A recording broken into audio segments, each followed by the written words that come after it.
खड़ा हूं। आज 6 अगस्त है। स्पीकर साहब ने हिरोशिमा और नागासाकी के शहीदों को जो है श्रद्धांजलि दी, और दूसरी श्रद्धांजलि मैडम सुषमा स्वराज जी को है, जिनकी आज पुण्यतिथि है। और जब मैं पहली बार यहाँ सांसद बनकर आया तो लीडर ऑफ द अपोजिशन के नाते उन्होंने हमारे जैसे लोगों को बढ़ाने का काम किया, और उसी कारण से आज मैं पार्टी के आदेश के अनुसार प्रधानमंत्री जी के कारण इस फाइनेंस बिल पर चर्चा करने के लिए खड़ा हुआ। मैं सोचता था कि कांग्रेस के जो स्पोक्स पर्सन हैं या जो वक्तव्य देने वाले हैं वो फाइनेंस बिल पर चर्चा करेंगे, वो देश के स्थितियों के बारे में बताएंगे, हमारी सरकार ने क्या बुरा किया इसके बारे में बताएंगे। लेकिन कांग्रेस जो एक कंफ्यूज पार्टी है, उस कंफ्यूज पार्टी की तरह ही कंफ्यूज स्पीकर रहे। फाइनली उनका समय जो है कांग्रेस पार्टी को कट करना पड़ा, अब दूसरे स्पीकर बोलने के लिए खड़े हुए। आज स्थितियां क्या मैं देख पा रहा था, मैं सभापति महोदया मैं डिरेल नहीं होना चाहता। आज स्थिति क्या है पूरी दुनिया की, पूरी दुनिया की स्थिति क्या है? पूरी दुनिया की इकोनॉमी, यदि वर्ल्ड बैंक की, IMF की, फोर्ब्स की, अमेरिका की, जिनकी नीतियों से कांग्रेस बहुत प्रभावित रही है, यदि उनके रिपोर्ट को देखें तो पूरी दुनिया में 2.5% से लेकर 2.7% ही GDP बढ़ रहा है। पूरी दुनिया करा रही है। आप लंदन जाइए, आप न्यूयॉर्क जाइए, आप वाशिंगटन जाइए, आप पूरे यूरोप जाइए, सारे दुकान बंद होते हुए नजर आएंगे। बेरोजगारी की भयंकर सीमा है। इन्फ्लेशन का रेट यदि आप कहेंगे, कोई ऐसा मुल्क नहीं है जहां की 8% से कम इन्फ्लेशन है।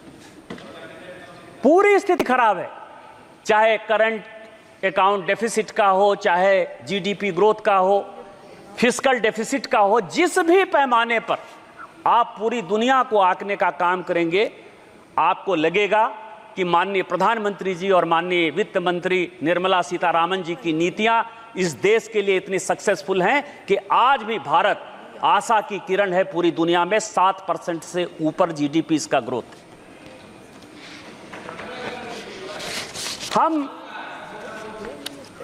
हम धर्म को मानने वाले लोग हैं। सभापति महोदया जावेद साहब बोल रहे हैं, और जो धर्म कहता है उसी के आधार पर हम चलते हैं। हमारे धर्म में एक बड़ी अच्छा जो है श्लोक है कि कलातीत कल्याण कल्पांतकारी सदा सच्चिदानंद राता पुरारी।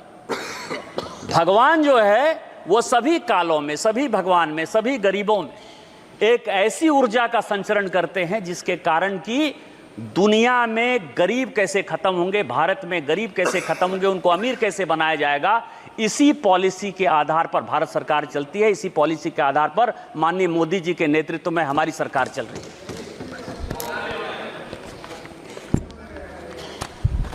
किसान बिल की बात हो रही है, और उस दिन मैंने बजट पर माननीय LOP, जिनको मैंने सोचा कि क्या संबोधन दिया जाए, तो लिप्स ऑफ पैरट, तोते का जो जवान होता है, उस तोते के जवान में जो लिखाया पढ़ाया जाता है वही उसको बोलना है। और इस बजट पर चर्चा करते करते ये अमर सिंह साहब भी वही चर्चा कर गए।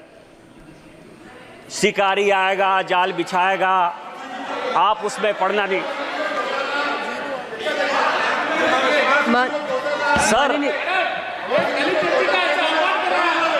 नहीं, अगर कोई माननीय सदस्य से आग्रह कर रही है, कोई अगर ऐसा शब्द आया है तो उसे पटल से हटा दिया जाए। अध्यक्ष महोदया, माननीय सदस्य से हटा दिया। अध्यक्ष महोदया,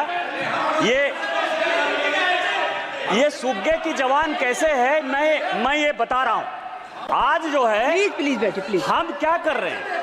हम भारत के लोगों को आत्मनिर्भर बनाने के लिए, विकसित भारत बनाने के लिए, और आप भी सुनिए, कोई भी सदस्य जब बोल रहा हो तो प्लीज बैठे बैठे कमेंट्स भी मत करिए, प्लीज बोलिए। वो जो भी शब्द आया है पटल में नहीं आएगा। विकसित भारत बनाने के लिए हम काम कर रहे हैं।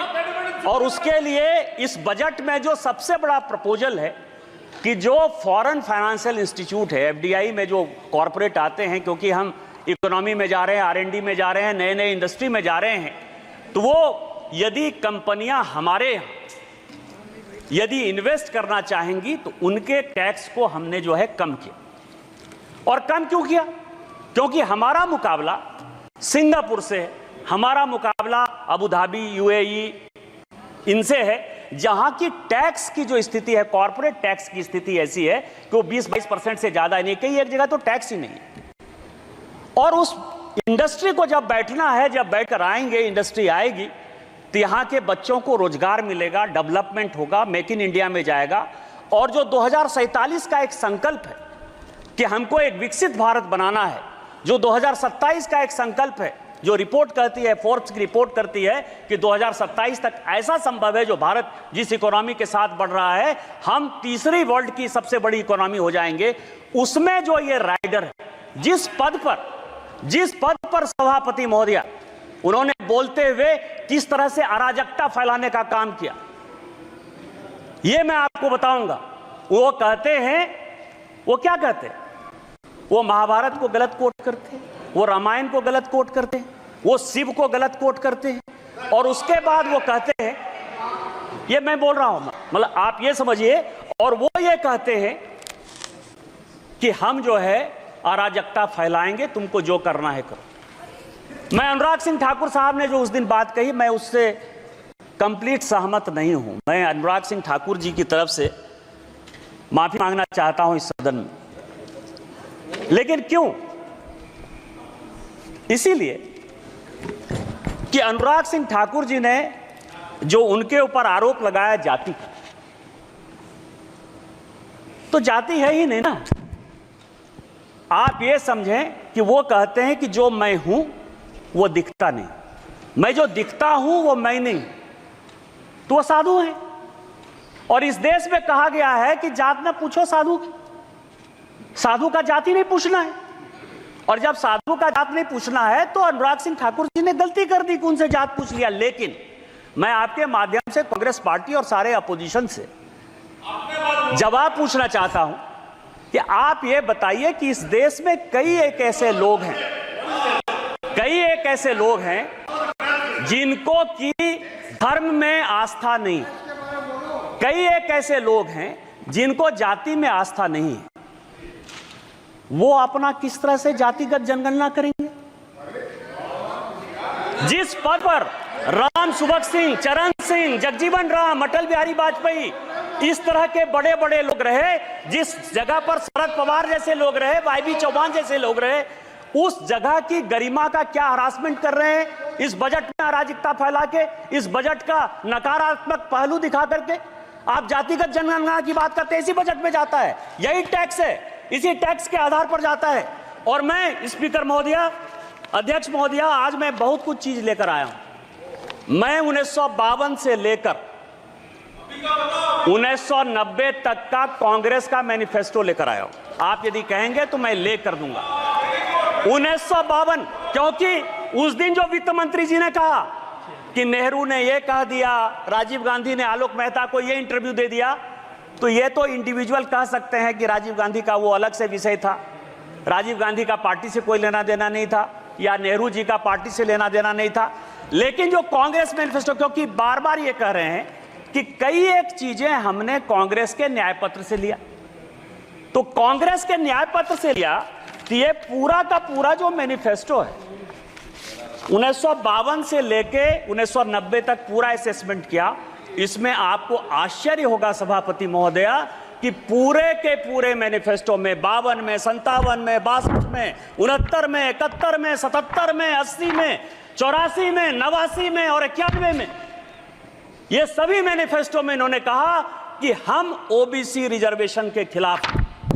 आप ओबीसी की बात करते हो, मध्य प्रदेश में आज तक कांग्रेस ने एक ओबीसी को चीफ मिनिस्टर नहीं बनाया। उत्तर प्रदेश में कांग्रेस ने आज तक ओबीसी को चीफ मिनिस्टर नहीं बनाया। बिहार में दरोगा राय राय जी को छोड़कर किसी एक को ओबीसी चीफ मिनिस्टर नहीं बनाया। और जब जब ओबीसी की बात आई, यदि दरोगा राय ने रिजर्वेशन दिया तो उसको आपने अलग किया। 77 में जब चरण सिंह रिजर्वेशन देना चाहते थे, आपने उसकी सरकार गिरा दी। आपने 89 में बीपी सिंह की सरकार गिरा के चंद्रशेखर का आपने सरकार बना दिया। और जब गुजराल साहब ओबीसी जनगणना कराना चाहते थे तो आपने 97 में उसकी सरकार बना दी। आप प्रधानमंत्री जी के दिए हुए पिच पर खेल रहे हो। आज इस देश का प्रधानमंत्री पिछड़ा है, चाय वाला है, बैकवर्ड है। और यदि वो ओबीसी सुरक्षा की बात करता है और जिस दिन वो एक बार ओबीसी सरकार की बात करता है तो आप ओबीसी करते हो। इसीलिए कांग्रेस का कोई मुंह नहीं है ओबीसी के बारे में। और प्रधानमंत्री जी ने जो एजेंडा सेट किया, कृष्ण की तरह चारों तरफ आप बिलबिला रहे हो और सारी ऑपोजिशन की पॉलिटिकल पार्टी कौरव की तरह प्रधानमंत्री के एजेंडे पर ओबीसी चिल्ला रही है। और ओबीसी का कोई कल्याण यदि होगा, यदि आप में ताकत है तो 2011 में ओबीसी रिजर्वेशन जो कराया वो क्यों नहीं इंप्लीमेंट हो पाया? यदि आप में ताकत है तो कर्नाटक में आपकी सरकार है, पिछले 2 साल से सरकार है, वहां सोशियो इकोनॉमिक रिजर्वेशन हो गया है, उसको क्यों इंप्लीमेंट करवाया? इसलिए नहीं करवाया कि इस्लाम और क्रिश्चियनिटी 2 ऐसे धर्म हैं जो जाति की बात नहीं करते हैं और उसमें 86 जाति क्रिश्चियन की और 56 जाति मुसलमान की। उसको ओबीसी बैक दरवाजे से, पीछे के दरवाजे से आप मुसलमान और क्रिश्चियन को रिजर्वेशन देना चाहते हो ओबीसी में। इसीलिए आपकी हैसियत नहीं है और इसीलिए आप जातिगत जनगणना की बात करते हो। यदि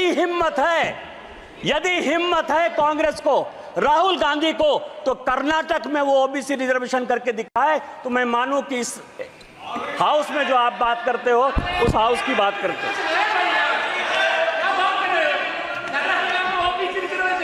मैं कांग्रेस का बहुत सम्मान करता हूं, गांधी फैमिली का है भी सर। यदि मान लीजिए कि भारत का बंटवारा हो गया, नेहरू जी की देन है। तिब्बत से यदि हम जूझ रहे हैं, नेहरू जी की देन है। यदि चाइना हमारे पास आ गया, नेहरू जी की देन है। आप ये समझिए एस्मा यदि आ गया 68 में, यदि ओबीसी रिजर्वेशन के लिए सरकारी अधिकारी आंदोलन करना चाहते थे तो इसेंशियल सर्विस मेंटेनेंस एक्ट जो है आपने ले आया, इमरजेंसी आप लेके आए, ऑपरेशन ब्लू स्टार आप लेके चले आए, श्रीलंका में पीस कीपिंग फोर्स आपने भेज दिया, 2G 4G 3G सब आपने कर दिया। इसीलिए मैं आपके गांधी फैमिली का बड़ा सम्मान करता हूं। इसीलिए बजट में आपने जो बोला वो मेरे लिए बड़ा अच्छा है। दूसरा सवाल ये है सर, इस बजट में सभापति महोदया, इस बजट में एक एंजल टैक्स जो है, हमने एंजल टैक्स खत्म किया 56(2). सभापति महोदया, ये सभापति महोदया 2012 में प्रणब मुखर्जी साहब ने एंजल टैक्स लगाया 56(2) 2012 में। और उसका कारण था, होता क्या था कि प्रणब बाबू और चिदंबरम के बीच में इतनी लड़ाई थी कि आप समझें कि वित्त मंत्री के ऑफिस और घर में बगिंग हो रहा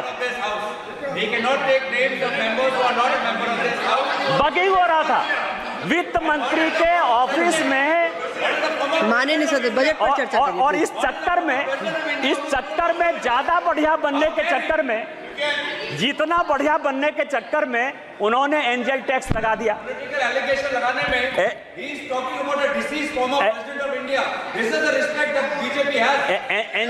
एंजल टैक्स लगा दिया। एंजल टैक्स क्या है? माननीय प्रधानमंत्री जी स्टैंड अप की बात करते हैं, स्टार्टअप की बात करते हैं, लोगों को रोजगार देने की बात करते हैं। और माननीय तोता जो है, तोता महाराज, मतलब लिप्स ऑफ पैरट, नाम नहीं लूंगा सभापति महोदया क्योंकि ये गुस्सा जाएंगे।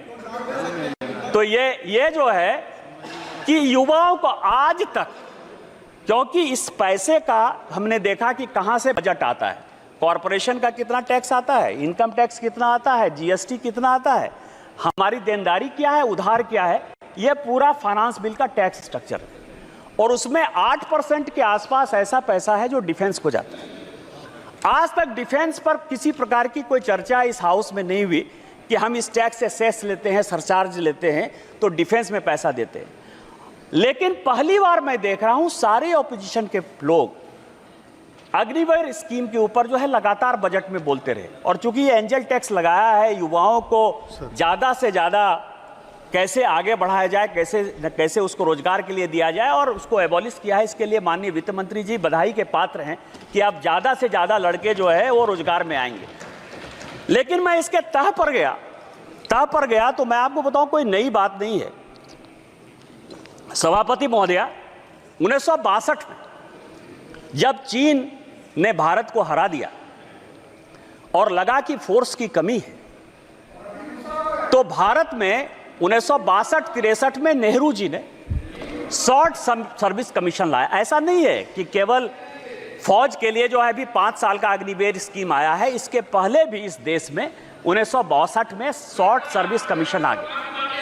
और शॉर्ट सर्विस कमीशन के बारे में मैंने सारे डिबेट पार्लियामेंट के, लोकसभा, आपको मैं बताऊं कि जो अफसर ज्वाइन करते हैं उनकी नौकरी 5 साल से 10 साल होती है और अब वो 14 साल हो गई है। शॉर्ट सर्विस कमीशन में आज तक किसी पॉलिटिकल पार्टी ने लोकसभा या राज्यसभा में या सदन के बाहर कोई क्वेश्चन नहीं किया कि यह शॉर्ट सर्विस कमीशन क्यों होगा। सर्विस तो एक ही है ना। आर्मी में भी जो अफसर के ग्रेड के लोग हैं, एक ग्रेड ऐसा है जो परमानेंट चलता है, दूसरा ग्रेड ऐसा है जो शॉर्ट सर्विस कमीशन में 10 साल के लिए चलता है। किसी पॉलिटिकल पार्टी ने आज तक कोई क्वेश्चन नहीं किया। क्वेश्चन आज हो रहा है, और आज हो रहा है क्यों? करे कोई भरे कोई। मैं आपको बताऊं कि मैं ये 1992-93 का 92-93 का कमिटी ऑफ एस्टीमेट का रिपोर्ट लेकर आया हूं। यहां रिपोर्टें आती हैं, बनती हैं, चली जाती हैं। आपको आश्चर्य होगा सभापति महोदय कि 1966 में, ये पूरे सदन और पूरे देश को जानने वाली बात है, रिपोर्ट से लेकर आया हूं मैं, कोई भारत सरकार का कोई कागज लेकर नहीं आया।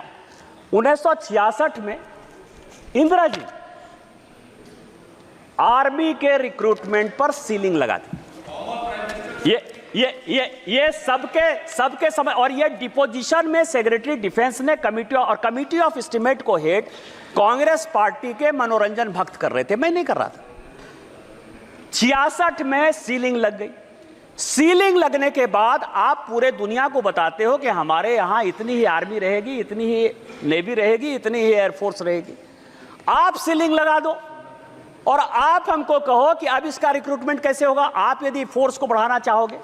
दूसरा, इस सीलिंग के बाद उसी कमेटी की रिपोर्ट है 1975 में और 1989 में, 2 रिपोर्ट, 2 कमेटी इन्होंने और बनाई कि आर्मी को यंग कैसे रखा जाए। और मैं आपको बताऊं, छोटा सा उदाहरण यह है कि शॉर्ट सर्विस कमीशन भी जब बनाया गया था, उस शॉर्ट सर्विस कमीशन में भी पूरे यूपीएससी में, राज्य में, सभी जगह रिजर्वेशन दिया गया था। और उसका प्रभाव यह था, सभापति महोदया, मैं आपके माध्यम से गौरव गोगोई को बताना चाहता हूं कि इस देश के जो होम सेक्रेटरी हुए वीके दुग्गल, वो भी एसएसबी के ही रिक्रूटमेंट थे, शॉर्ट सर्विस कमीशन से आए और उसके बाद वो आईएएस बने। आज अग्निवीर पर 75 में कमेटी बनी, 89 में कमेटी बनी, और इन्होंने मैन पावर के लिए एक्सपर्ट कमेटी बनाने के बाद यह कहा कि आपको 5 साल और 7 साल के लिए, 1975 की बात है, ध्यान रखिएगा सभापति महोदया, 1975 से लेके आज तक 2019-20 तक लगभग 40 साल 45 साल तक जो रिपोर्ट है वो गड्ढे में रही, खाते में रही, मैन पावर की कमी रही, ना आर्मी में आदमी रहा, ना नेवी में आदमी रहा, ना रिक्रूटमेंट सबको अच्छा हुआ। आज यदि वो रिपोर्ट आर्मी के कहने पर इंप्लीमेंट हो रही है तो आप युवाओं को देश के साथ जोड़ने के लिए काम कर रहे हो कि आप हमारे यहां अफगानिस्तान, बांग्लादेश, पाकिस्तान की जो स्थितियां हैं, जिस तरह से अराजकता हो रही है, जिस तरह से रिजर्वेशन के खिलाफ सारे लड़के रोड पर आ रहे हैं, उस तरह का रोड ला रहे हो। आप जनता को क्यों गुमराह कर रहे हो? यह दूसरा सवाल है जिसमें कि हम बच्चों को एंगल टैक्स लगा के, एंगल टैक्स खत्म करके, जिसमें बच्चों का कॉर्पोरेट टैक्स 18% करके बच्चों को हम रोजगार देना चाहते हैं, और आप उसमें अराजकता पैदा करना चाहते हो। तीसरा जो इंपॉर्टेंट पॉइंट है कि मैंने बहुत सुना A1, A2, मैं भी नाम नहीं लेना चाहता स्पीकर महोदय, हमारे ऊपर आरोप है कि हम 2 कॉरपोरेट को मदद करते हैं। आपको बताऊं कि माननीय प्रधानमंत्री जी और वित्त मंत्री जी के डीबीटी स्कीम के पहले भारत में 1952 से भी एक डीबीटी स्कीम था, लाइसेंस परमिट कोटा राज का डीबीटी स्कीम था। डी से डालमिया, बी से बिरला, टी से टाटा, यही 3 ऐसे लोग थे, उसमें बजाज को भी जोड़ लीजिए, चौथा डीबीबीटी यदि करना हो तो। जूता सिलाई से चंडी पाठ तक इन्हीं लोगों को करना था। कार वो बनाएंगे, अखबार वो चलाएंगे, सीमेंट वो चलाएंगे, स्टील वो चलाएंगे। हमारी जब सरकार आई वो तो ट्रांसपेरेंसी से काम कर रही है। और ये जो कॉरपोरेट है, मैं आपको ये बताऊं कि इस टैक्स का, ये जो 32 लाख 33 लाख करोड़ टैक्स आता है, इस टैक्स में ये जो 500 कंपनी जिसको ये गाली देने की बात करते हैं, क्योंकि भारत में सबका साथ, सबका विश्वास, सबका प्रयास, इसके आधार पर जब ये सरकार चलती है, तो आपके लिए बिजनेसमैन, आप रोटी खाने जाओ बहुत बढ़िया है, शादी में जाओ बहुत बढ़िया है, उनसे गिफ्ट लो बहुत बढ़िया है, उनके चुनाव में आपको चुनाव में पैसा दे बहुत बढ़िया है। लेकिन जब गाली देने की बात, ऐसा मैंने तो निकृष्ट विपक्ष ही नहीं देखा कभी सभापति महोदय, कि जो लेते भी हैं, खाते भी हैं और गाली भी देते हैं। हमारे लिए तो जैसे आम गरीब इंपॉर्टेंट है, वैसा ही दूसरा अमीर भी इंपॉर्टेंट है। और इसमें यदि आप देखें तो ये जो 2 कंपनियां हैं, ये 2 कंपनियां हैं, ये 2 कंपनियां लगभग 3 लाख करोड़ जो है। रूल्स किस रूल्स के तहत? Rule number mike Ma'am, rule number 356. Now read the rule. Madam Speaker, you once reminded the member about speaking about the finance bill. 356 says that the Speaker, after having called the attention of the House to conduct of a member who persists in irrelevance or interious repetition, either in one's own arguments or of the arguments used by other members in debate, may direct that the member to discontinue the speech. Honorable Chair once reminded the respected member about this. Sir, kindly in vote.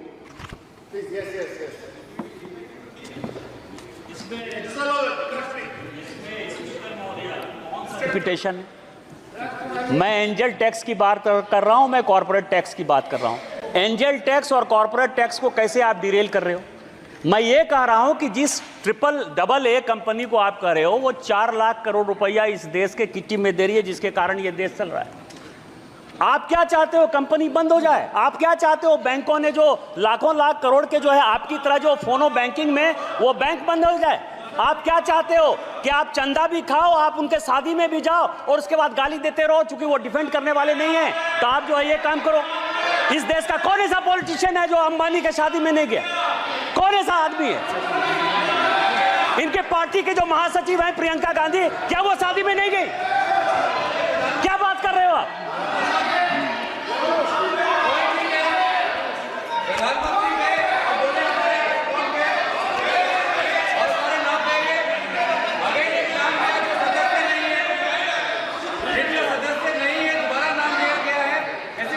आप महासचिव कहिए sir, आप कहिए कि तोते की बहन जो है शादी में गई, इतना मान लीजिए सर। प्लीज बजट पर कंप्लीट करिए। एक बयान हमने, ये फाइनेंस बिल में एक बड़ा अच्छा पार्ट आता है अध्यक्ष महोदया, पीएमएलए का। और इस सदन में जितने लोग बोलते हैं वो इनकम टैक्स के बारे में बोलते हैं, ईडी के बारे में बोलते हैं और सीबीआई के बारे में बोलते हैं। सीबीआई तो खैर अलग संस्था है, लेकिन इनकम टैक्स और ईडी ये 2 महत्वपूर्ण है। और इस फाइनेंस बिल में भी ईडी के लिए कई एक चीजें जो है वो बताई गई है। अब आप ये बताइए सर महोदया कि 1988 में मैं जब तोते की लिप सर्विस की बात करता हूं तो बड़ा गुस्सा आता है, तोता तोता कहते हैं। 1988 में ये सदन के जानने लायक चीजें हैं कि राजीव गांधी साहब ने बेनामी ट्रांजैक्शन एक्ट कानून यहां लाया 1988 में, और 88 से वो 2017 पहुंच गया। 30 साल में उसके रूल्स नहीं बन पाए। आप हमसे हिसाब लेते हो कि हमने किसको पकड़ा, किसको नहीं पकड़ा, कौन जेल गया, कहां ब्लैक मनी है, कहां व्हाइट मनी है। कभी अपने गिरेबान में झांका कि 88 में बेनामी ट्रांजैक्शन एक्ट, और उसके बाद आपकी सरकार रही 91 से 96 तक, 2004 से लेकर 2014 तक। ऐसा भी नहीं कर सकते हो कि हम सरकार में नहीं रहे। आप लागू नहीं कर पाए।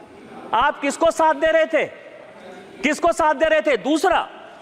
दूसरा मैं आपको बताऊं, यह सुप्रीम कोर्ट का आदेश 2012 में दिसंबर के महीने में बेनामी ट्रांजैक्शन एक्ट में संशोधन हुआ।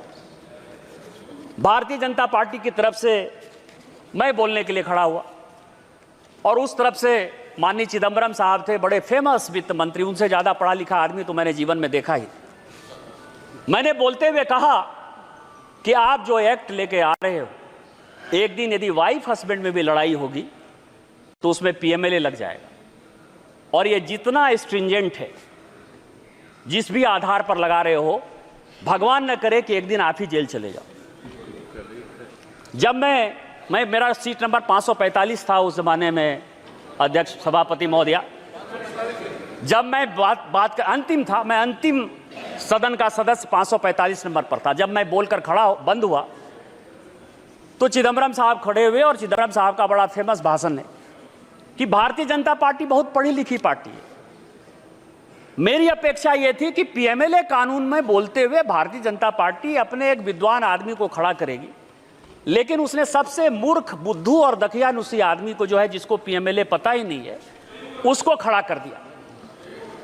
यह सुप्रीम कोर्ट का यह आदेश, और सुप्रीम कोर्ट के आदेश में एफएटीएफ में जो चिदंबरम साहब का 2012 का दिसंबर का स्टेटमेंट है, उसी को कोट करते हुए यह रिपोर्ट आया। जब रोपे पेड़ बबूल का तो आम कहां से हो।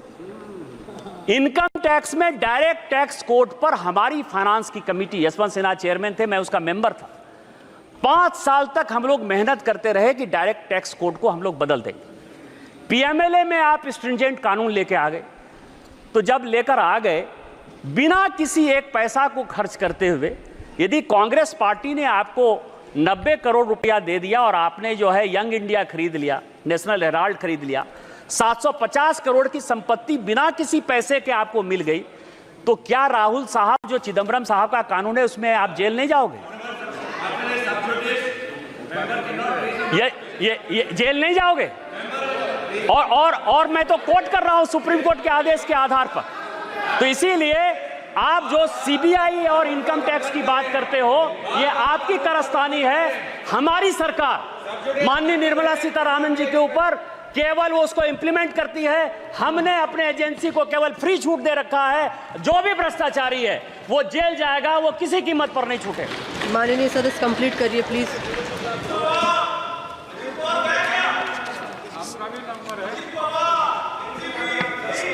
सभापति महोदया, इस देश के हालात बहुत अच्छे। हम 2047 तक विकसित भारत बनाने की कल्पना में, माननीय प्रधानमंत्री जी यक्ष युधिष्ठिर वार्ता में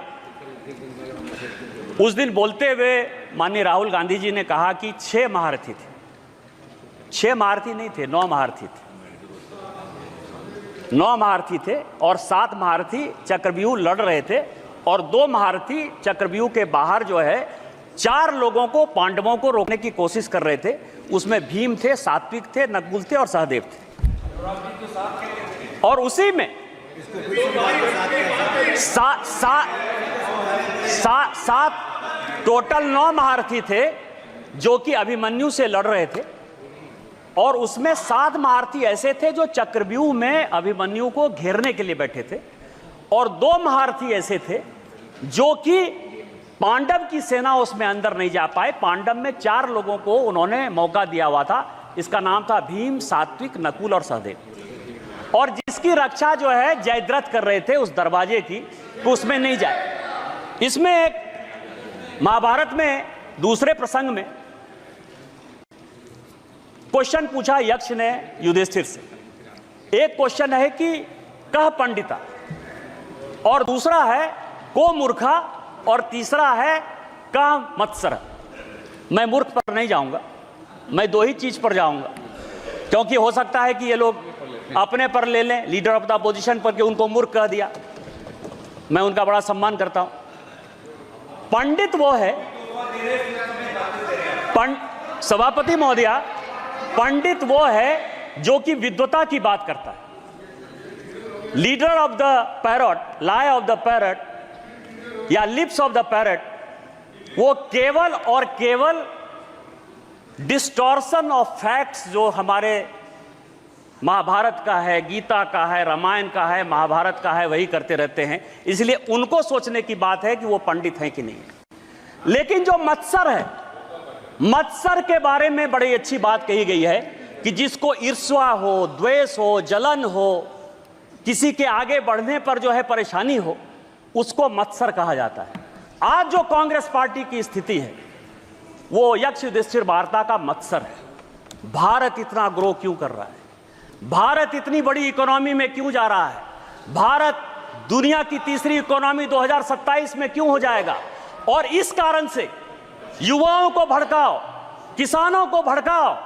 इसी कारण से जातिगत रिजर्वेशन के आधार पर, जिस रिजर्वेशन के आधार पर आज बांग्लादेश जैसा देश जो है जल रहा है, पाकिस्तान खत्म हो रहा है, श्रीलंका खत्म हो रहा है, लीडर ऑफ द अपोजिशन के नाते जिसकी कोई जिम्मेवारी नहीं। और जिम्मेवारी कैसे होगी सभापति महोदय? जिम्मेवारी नहीं होने के पीछे रीजन है। रीजन ये है कि मैं 3 किताब मैं अभी पढ़कर आया, वो 3 किताब बड़ा इंपॉर्टेंट है। एक किताब अशोक मित्रा ने लिखा, प्रेटलर्स टेल। अशोक मित्रा साहब बंगाल के सबसे लॉन्गेस्ट फाइनेंस मिनिस्टर रहे और इंदिरा जी के वो इकोनॉमिक एडवाइजर।